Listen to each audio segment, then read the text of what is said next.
Okay, so we're going to go ahead and start. So once again, I just presented 2 hours ago.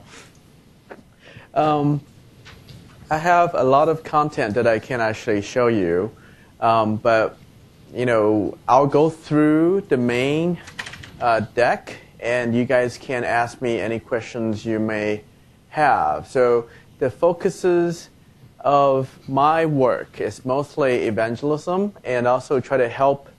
Actually, I define my own, really. I try to help scientists to be able to do their jobs easier.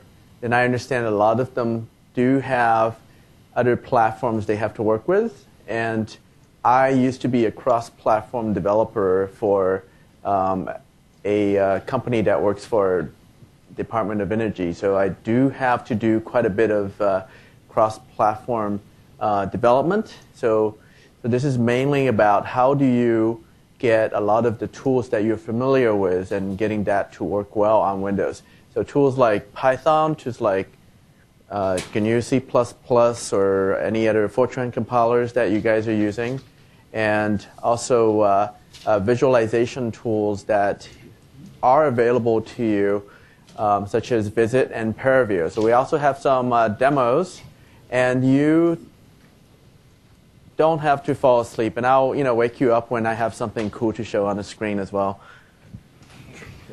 Okay, so what you're seeing here are the images that I stole from I think it's University of Utah and their visualization lab.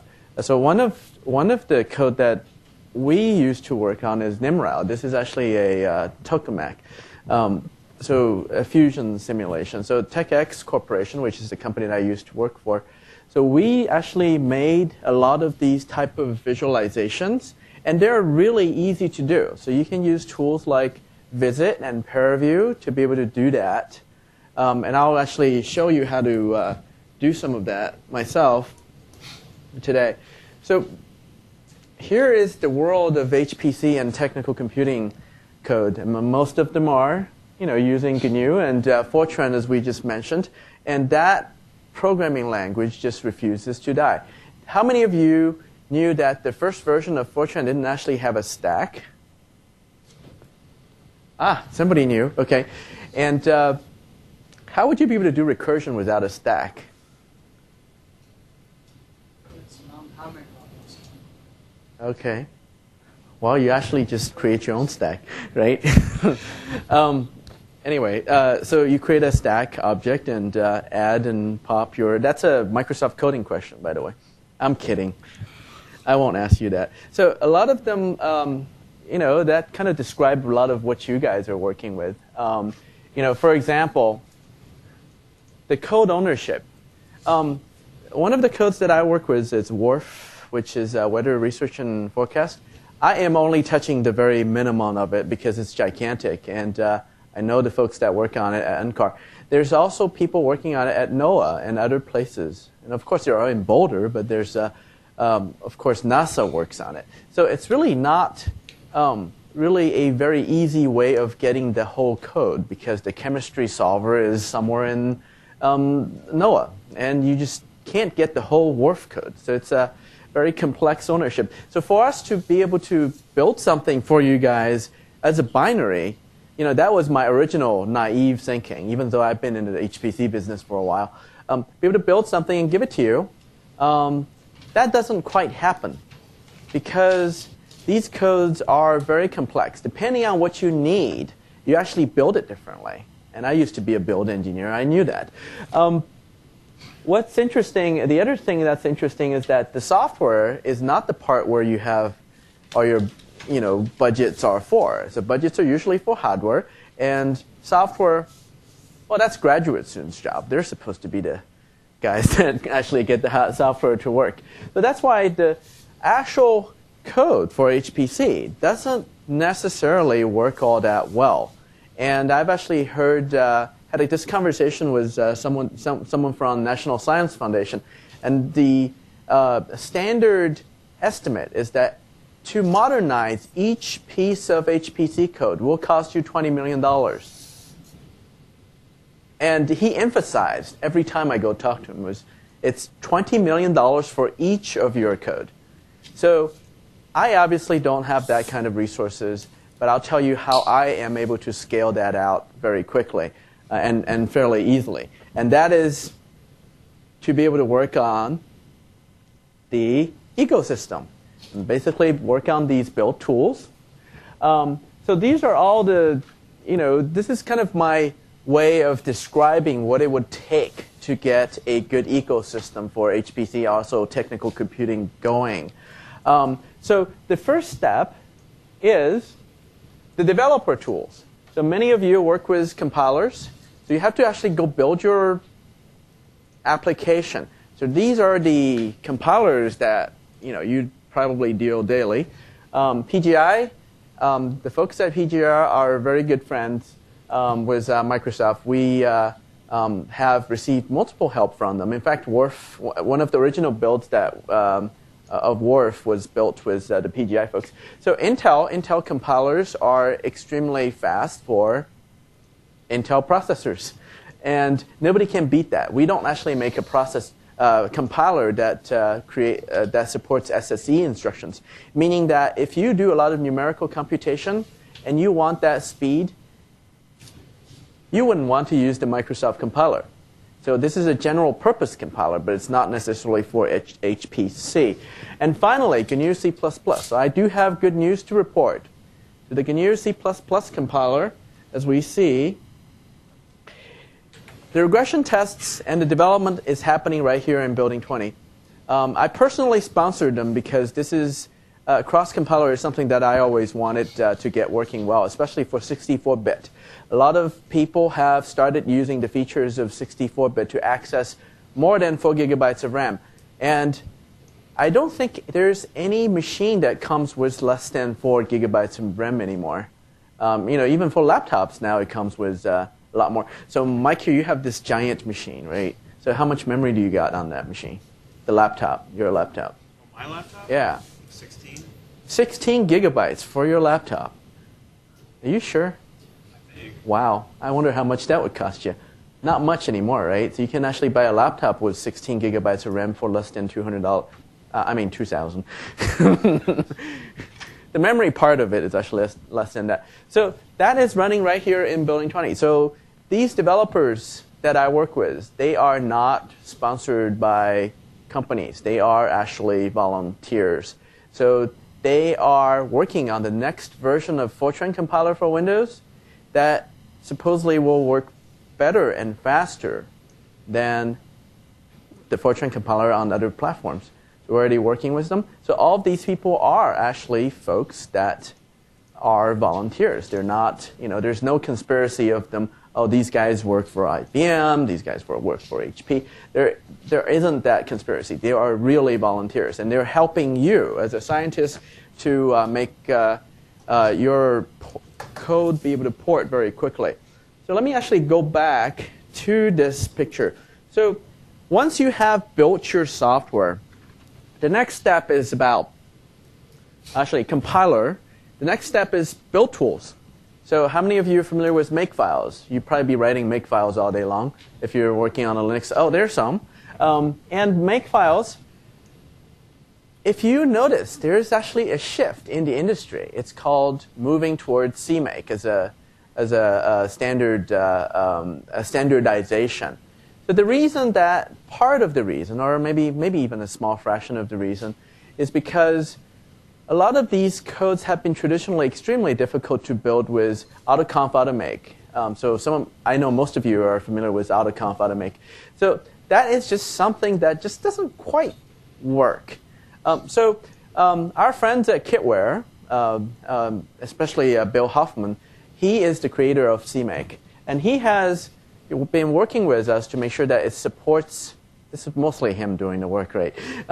Make sure that Windows has the better support for CMake. So be able to take a CMake file, hit a button, and automatically generate a Visual Studio project for you. And that, obviously, a lot of you know have seen it and have seen it work.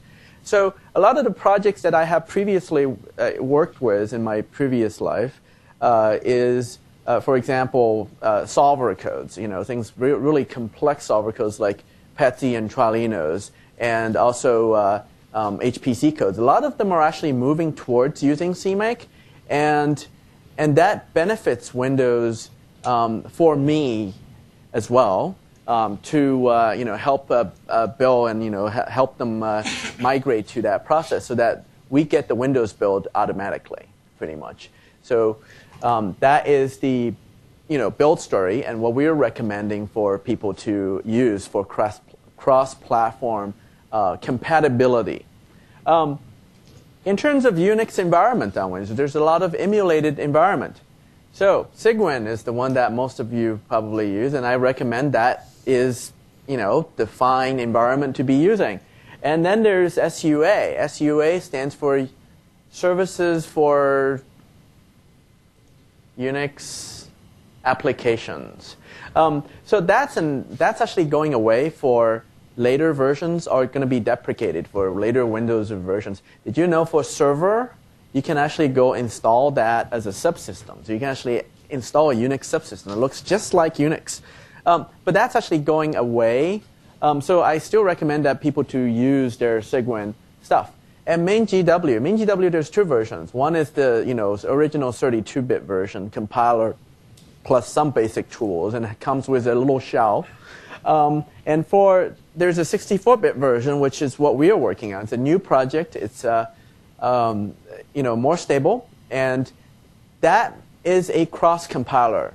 I explained earlier what that means is that you would be able to take your code, compile it on Linux or on Windows to be able to produce a Windows binary. So what that means is that you don't have to do that much. You don't have to change that much on your code.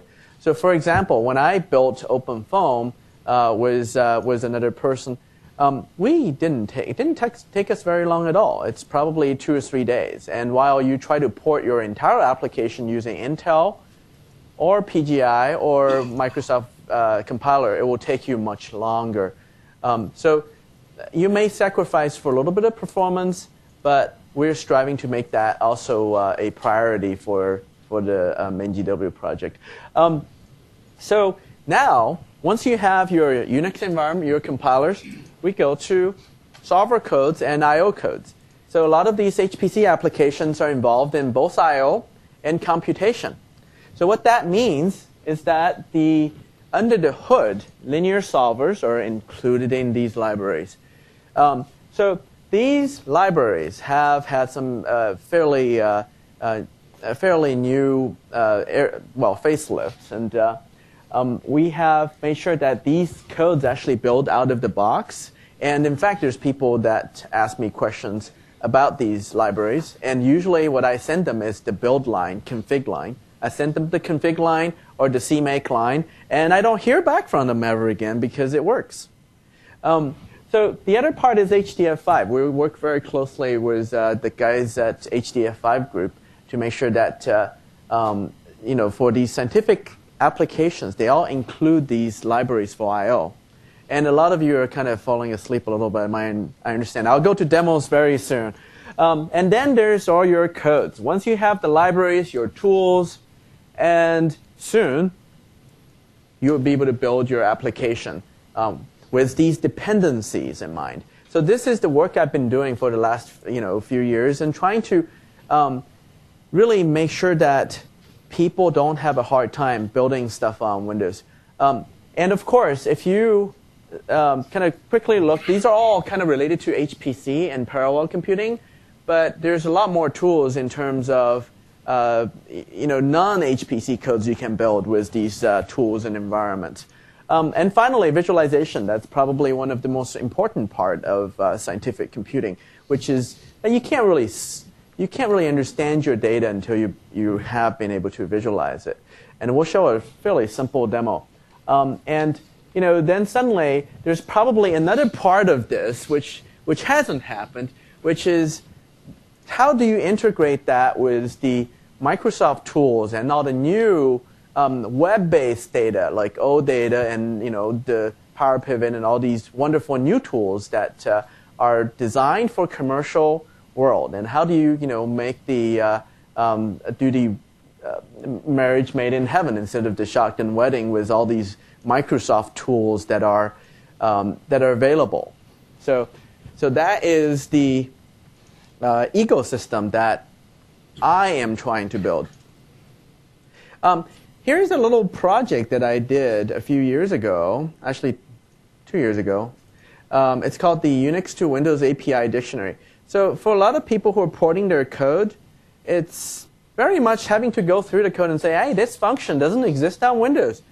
So I had to write some of these, and they are available on this website. And it's called SuA Community Dictionary, Unix to Windows Porting Dictionary. If you do a little search, you'll be able to find it on the internet. So one of the most used function is called get time of the day. I remember trying to comment out that code when I port my stuff to Windows. So here, we actually just write it out for you. So you can just do a copy and paste. It'll save you lots of time. And that is part of the effort of trying to make your job easier in terms of taking your scientific code, build it with main GW, and suddenly you have a build that works on Windows. And the reason that there's definitely incentive for people to be able to do that. One is that if you think about it this way, we have lots of people who who want to use these scientific codes on their $500 laptops that they bought, and the codes are not available. So if you do make the binaries available for some of the HPC codes that are less complex, they will be able to download that, immediately run it, instead of having to get the source for it and build for it on other platforms. So, and the other thing is that it's compatible. So if you take the same binary and put it on Windows client, my Windows 7 box, and you take it to the server, and then you take it, copy it onto the cloud, they would all simply just work without having to rebuild it. I remember I used to kind of laugh at the company I used to work for. Is like half of the time people are spending is just waiting for their damn code to compile. It's always compiling, and coffee break. And at one point, there's a former colleague and I, we wrote MPI make, which is actually available on lots of the national lab machines now. So you simply type MPI make. It would take your make file and distribute it onto the cluster to be able to build. So I remember our code took an hour and a half, and suddenly it took 3 minutes, and everybody hates me because now there's no coffee breaks. So apparently, people are no more productive, even if it builds it a little faster. Just something funny to share. Let's see. So CMake, obviously you wouldn't have to tinker with it, and it's a lot simpler to be able to use, and it builds faster too. So I highly recommend that if you're starting a new project, use CMake, and you can just press a button, and suddenly you can be in Visual Studio debugging your code instead of having to write your print lines. And now, more demos to choose from. What would you like to see? You obviously saw Openfoam.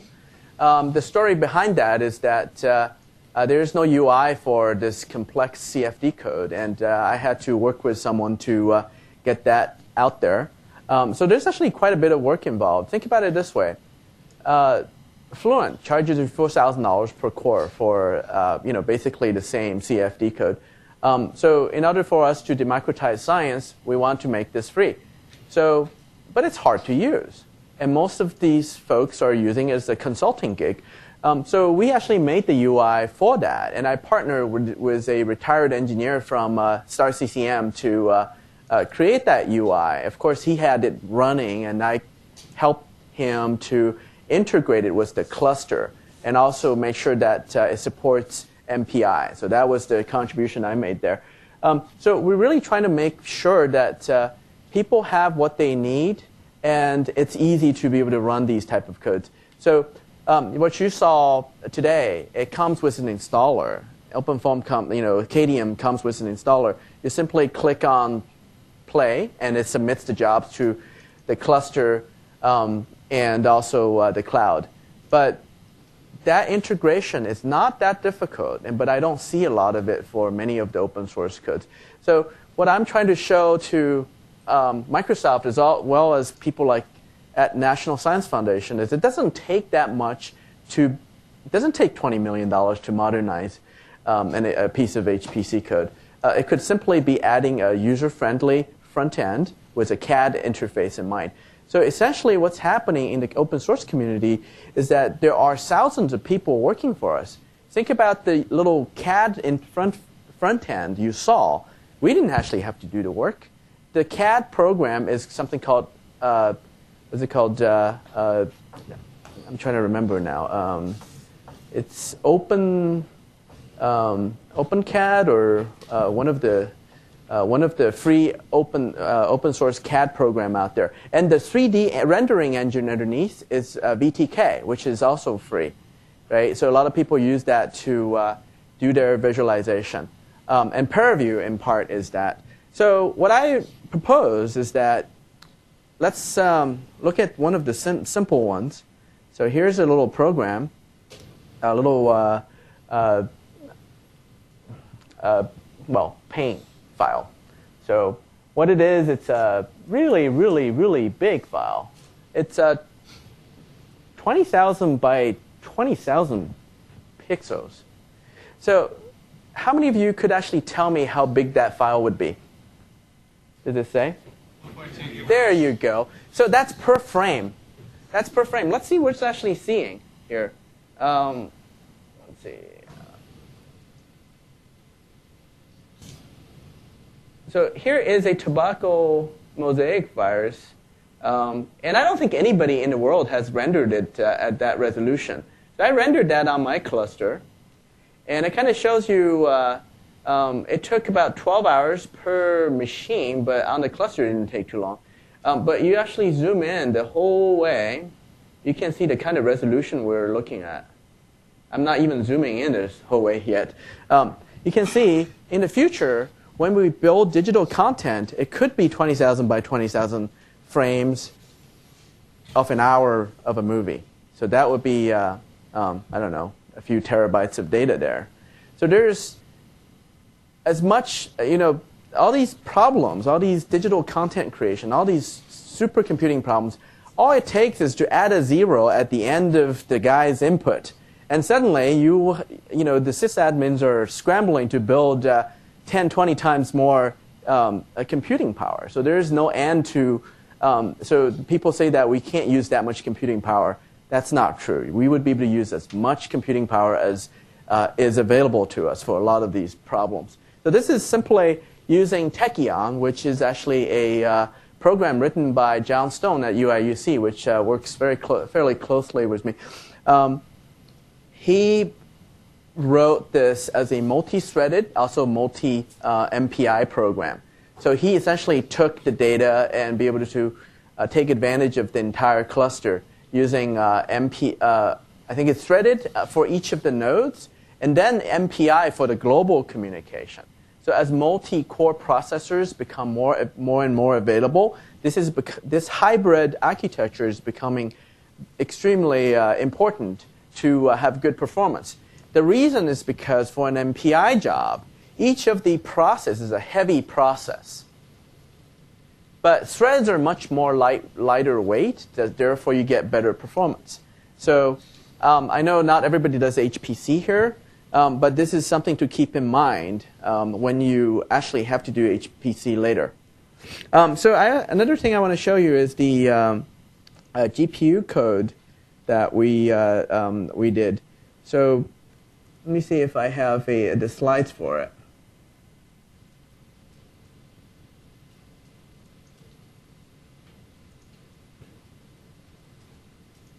So I have Wharf somewhere. There you go. So let me actually open the slides a little bit. So for those of you who are actually starting to do a GPU computation, this might be interesting for you. And I know not everybody does that, but it has the incentive or the possibility of taking hours and hours of computation and compress it down to a few seconds or a few milliseconds. And Dr. Shi here, we were just talking about it yesterday, and he has a problem where he initially would have taken many, many days, and then he parallelized it, and it took hours. And now he put it into GPU. It took, what, 5 milliseconds? 5 seconds. 5 seconds.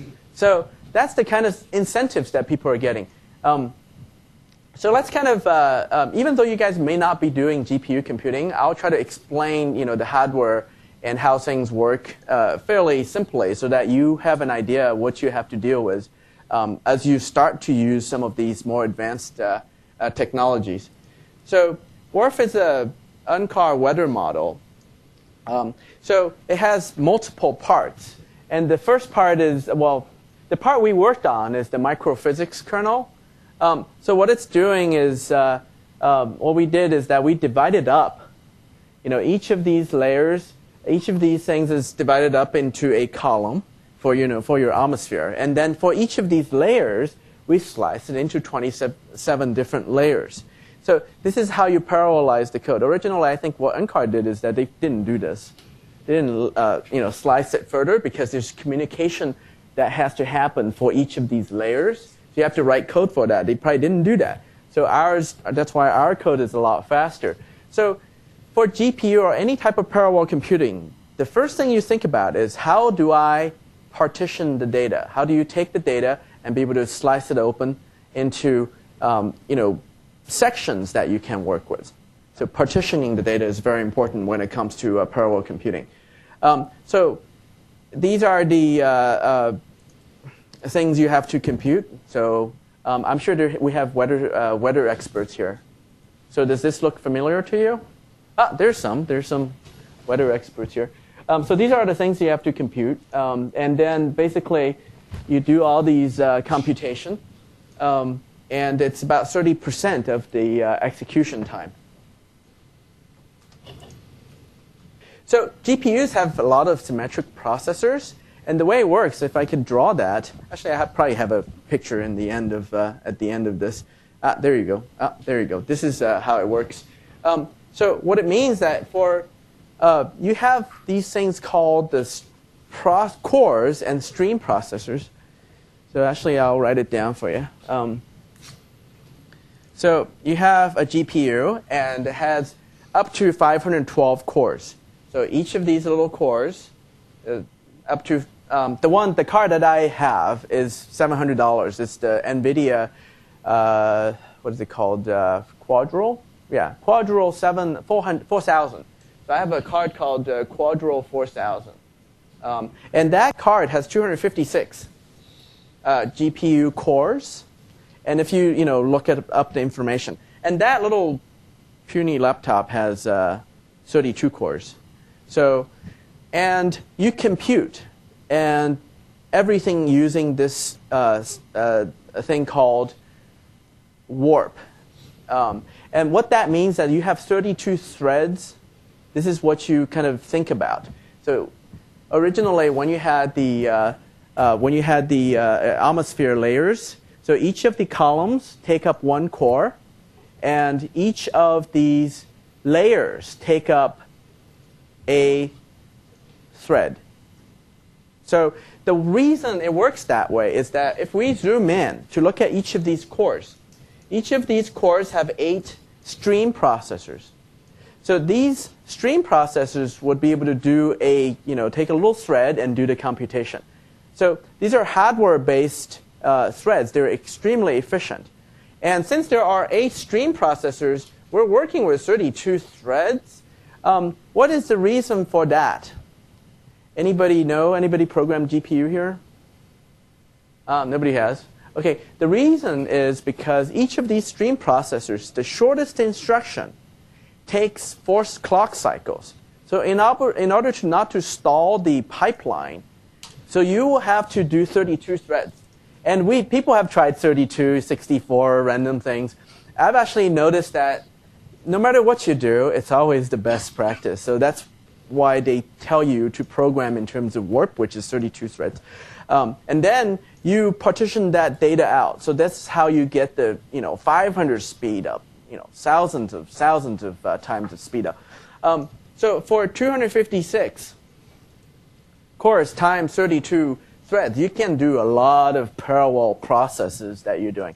And the GPU threads are generally a lot more lightweight than CPU threads because they get swapped in and out pretty much instantly.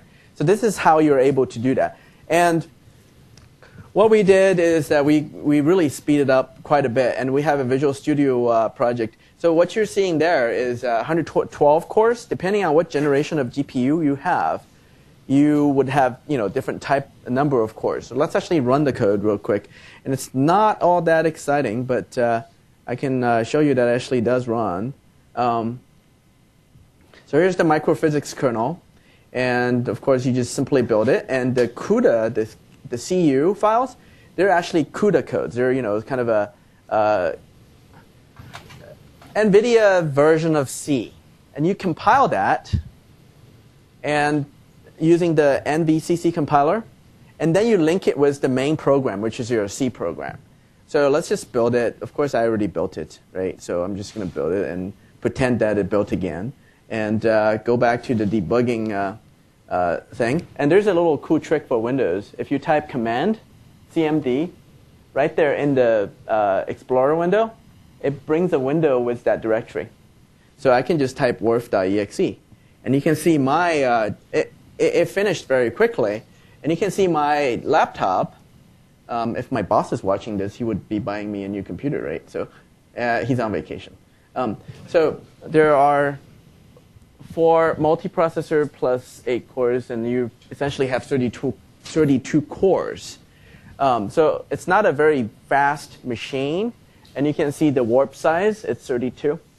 So if there's new GPUs coming up, which the clock cycle would be more, you certainly would be seeing different size of warp.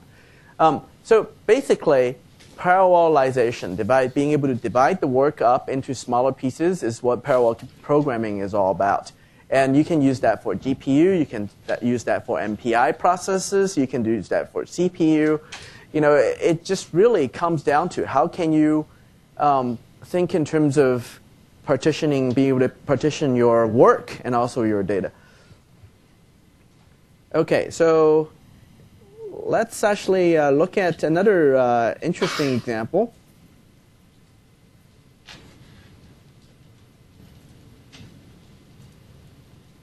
I have a little piece of program called Purview. I'm not sure if any of you have used it or have seen it. Basically, it's a parallel visualization tool that allows you to take a larger set of data, which can't fit in one computer, one machine's memory, and still be able to look at what's going on. So I'm going to run that real quick. So the way it works is you have a client. So this is the client that you on your laptop or sitting anywhere. And then what you do is you connect to the cluster. And on the cluster, you have a program, like an MPI program, that will be running. And each of the process of that MPI program would be loading in a set of data for you to look at. So for remote visualization, this is exactly how all the larger data sets are being looked at. So what happens is that you would be able to take advantage of shared memory across a large cluster. So let's actually look at that. So the first thing you do is you do a connect, and it's really easy. If once it connects, I'll load the data. So in order to take advantage of parallel I/O, you have to have one piece of data on each of the nodes. So you're using multiple machines to load the data. And okay, what can I find? Frog is good. Apply. So if you have GPUs on each of these nodes, it would be able to take advantage of that. So you would probably ask me, how do I know this is running on multiple nodes? So I have a little filter called Processor ID Scaler. If I hit apply, it would show me for each of the processor, and here it's nodes, you will be able to see like this is one node of each node has a different little color. And you can see it's still pretty responsive when I'm remote logged into my machine here. And it's not a small set of data either, so you can really look at the details when you zoom in. So it looks even better on the projector. So I had the Visible Human project loaded up. I think it's 45 gigs. But unfortunately, I can't show it today. There's another piece of software called Visit, which is done by Department of Energy that is able to use as much memory as your machine has. And I have a customer, Saudi Aramco, which is trying to use that on Windows, and we're working with our friends at Livermore to make sure it works well on Windows, have a full integration. I originally got it working, but I used SSH, the normal Unix straight port. Then soon we will have a port which allows you to be able to do everything natively. It will have a full integration with the cluster. So not having to build it out yourself and being simply, get Windows HPC server and have that installed automatically for you and be able to look at large data sets. It's very powerful for some of our most demanding customers. So that is for parallel visualization. See, I can show more complex things like, PETSI solvers and other things, but, depending on what your interests are. And I did, get a question about, how solvers work. But, I can, show that as well. So what's the consensus here? Or do we want to see more Azure? What would you guys like to see? I got lots of stuff.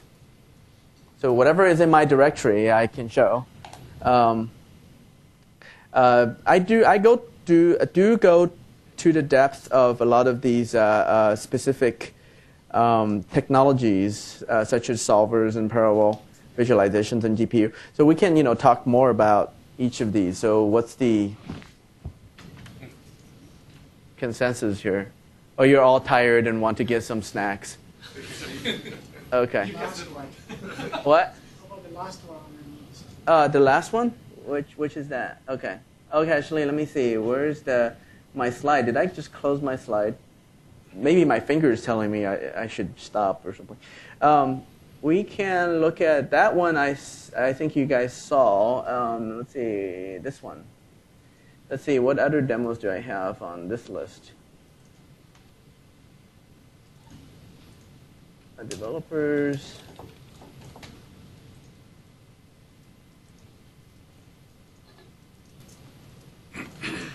Okay, so other demos. Let me see. So you have a integration with Dropbox with HPC? That was actually something I looked into. It's actually quite interesting. Let me talk about that as well. So, seismic simulation. Oh yeah, we can do that one. That one's easy. That one is something that Jeff Ori, there's a guy that used to work at Bing. Actually, Mike, you would know him better. And he is actually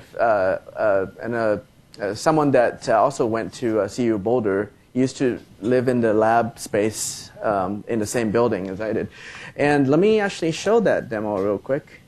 Seismic simulation. So basically what happened was he ran his code on Windows HPC pretty much using the same process we did. I have to look for Tech Ready. Look, I do use Dropbox, so a lot of people do. And let's see. There you go. So there is this is a Azure application, and we can hit run here. Well, what he did is he ran the HPC simulation, and then took the data and put that in SQL Azure, and showed that. And I'm simply playing it back. So there's a web role that Silverlight simply goes out to the SQL Azure and gets the data and displays that. And maybe Mike, you can explain that a bit better. Oh, you can't. Okay. Well, fine. But I can hook you up with Jeff. This is actually a pretty cool simulation. You can also look at the depth of what's happening. And in fact, I even have a 3D version where Jeff has a 3D version working inside Worldwide Telescope. So if you guys are interested in seeing that, I can show that as well. Okay, one person is interested in.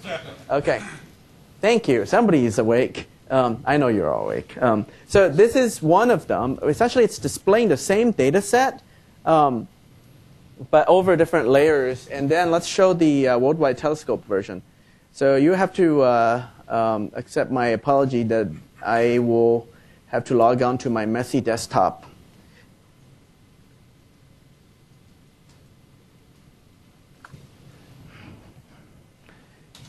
Yep, there you go.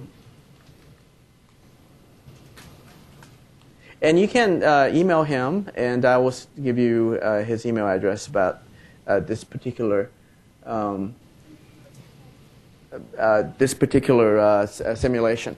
So he packaged it into a tour, but with the same data set. And it's still loading. This machine is crazy. It's 16 threads. I think it's 8 cores with 3.6 gigahertz and with that graphics card, the Quadro graphics card. And the best thing is that I got it from Intel for free. I think it makes you jealous, right? So here's his simulations. This is actually a tour inside Worldwide Telescope. So if I move up, where's Rob? Rob would be able to show this a bit better. Right there. Here. Hey, you're right there. So would you like to come up and show that instead? Yeah, here's the mic. Where's the mic? This is the first time I've seen it. Oh, okay. He's told me about it. The network connection. So if you play a couple times, okay. Yeah, I'll play it. So go ahead. You talk. Okay. Can you hit play? Or we're playing the tour now, right? Yeah, we are playing the tour right now, yes. Okay. So you can see that this thing extends down into the Earth. And Jeff has run this thing sort of based on seismic signals, and then deriving the seismic field. Right. That's right. And he's using the lithology that's underlying the Los Angeles basin, because he talks about how the rock sort of reflects, or the energy is trapped against the surface as it propagates out. I think you can see in the last couple frames that's particularly there. Yeah.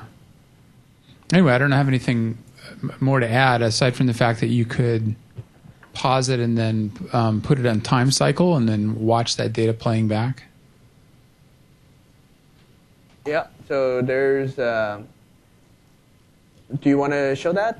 You want to come up here and show that? We can give it a shot. Yeah, we can try it. And we still got 15 minutes, so thank you. Actually, you should take that still. I can't. Oh, okay. What is a computing safe? Oh, yeah. Here's the mic.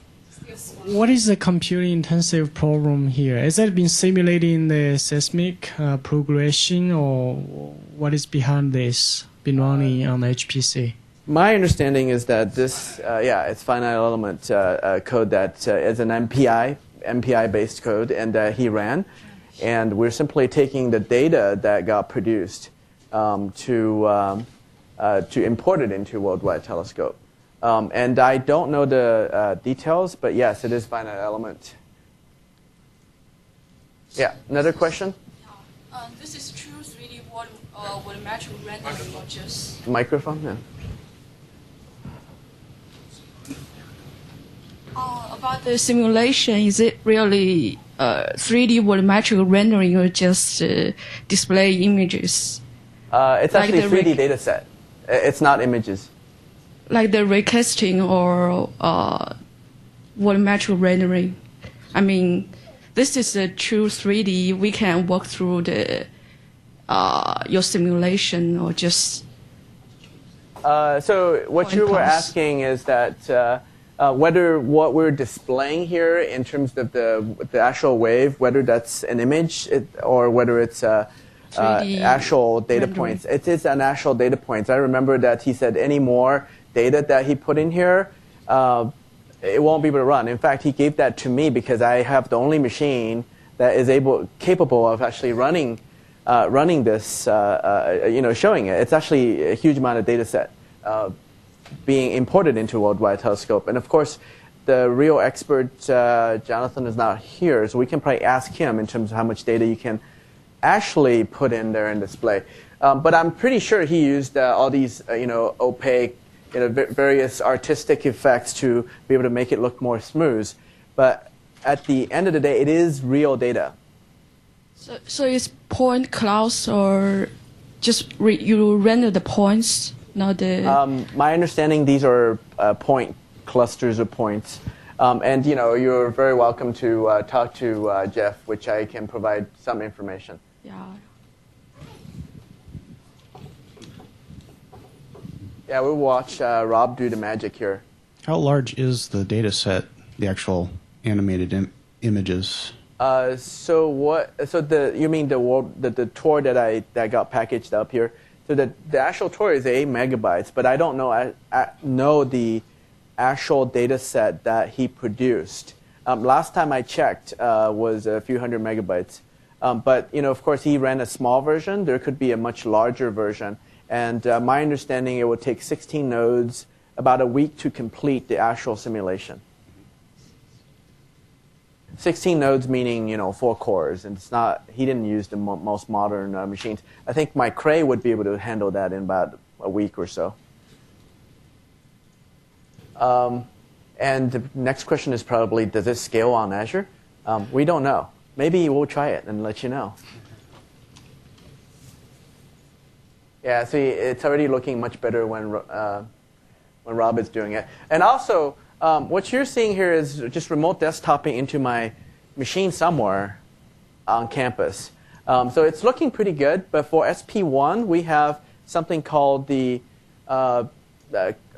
remote desktop acceleration. It's codenamed Callisto, meaning that you will be able to use the hardware on my machine and render it as it's pulling the images over. But unfortunately, I didn't have time to finish upgrading my server. But if I did have that installed, the images you're seeing would almost look like you're actually on this, in this building, or very, extremely accelerated, extremely smooth.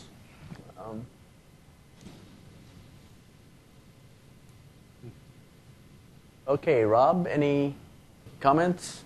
I guess the only comment I have is... the microphone. Oh. You can just turn it on, yeah. Okay, so the only comment here is that it's a little bit unwieldy, but if we can get back over to the data, I decreased the amount of scale brightness so that the individual points start showing up as individual points rather than the sort of amorphous blob. And then originally this data was packaged inside of a tour. So what I did was I abolished the tour and I just went to the layer manager and I highlighted the layer, the Northridge earthquake layer. I made sure it was clicked on time series and auto loop, and then I used a time control to play through the time of the earthquake fairly quickly over and over again. And so that allows me to sort of free up the mouse and manipulate the viewing perspective to look at the data as it's playing back in time from different angles. Okay, well, thanks, Rob. Any other questions before we go to the next, give you guys a break? I know you guys definitely need that 9 minutes. Yes, a question. So actually, I remember but I get a mic. A few years ago, I saw the similar simulation in San Diego Supercomputer Center. It's called TerraShake. So TerraShake? Do you know that kind of work? And no, I personally don't. I haven't been in that business. But I think what's being shown here is actually not any commercial code. I think it is something that was written or customized by Mr. Uri, or Dr. Uri, I suppose. So I personally don't. And like I said, visualization is, remote large-scale visualization will eventually need more memory. So you can probably use things like Visit and ParaView to look at large data sets like these. And in this case, we use a worldwide telescope. So in fact, let me actually show you a simulation that I did. Let's see, WRF. There you go. So here's a wharf simulation. Actually, that's not it. There's another one. Hurricane. There you go. So this was a simulation that I created just by simply taking the wharf data I downloaded from Uncar and plugging it into Visit. And then I tried to render it and, pauvre it and make it look really shiny and nice. But it took too long, so I kind of just left it as just, fairly general looking. Well, not general looking, but fairly low resolution looking. But these type of movies are extremely easy to make with these free tools available, such as ParaView and Visit. Especially, they all have the VTK component. VTK will do a lot of that for you. So that's my talk. Any more questions? Okay.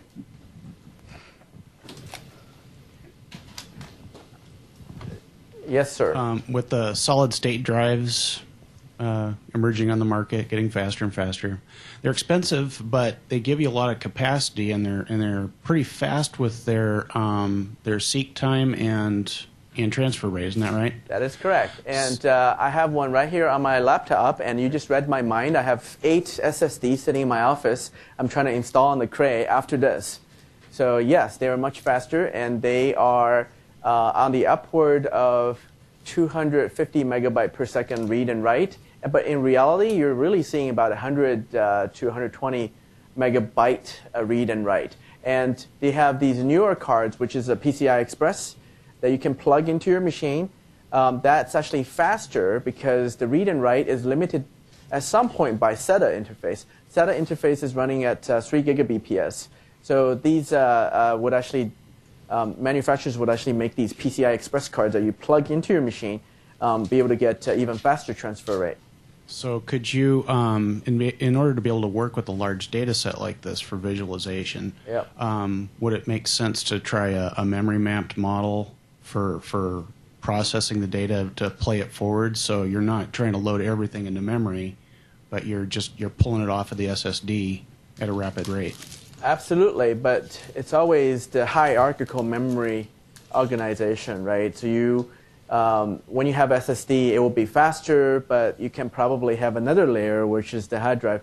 So there's always more data, right? So that's the question. Yes, SSD definitely helps, but in terms of being able to render things and show things, the bottleneck would still be the processing capability of the data that's coming in. So be able to render that. So if you actually enable GPU acceleration on a cluster, it looks really, really, really beautiful. Yeah, you can suddenly render huge amounts of data. So you're essentially sending over OpenGL data rather than sending individual, your data itself.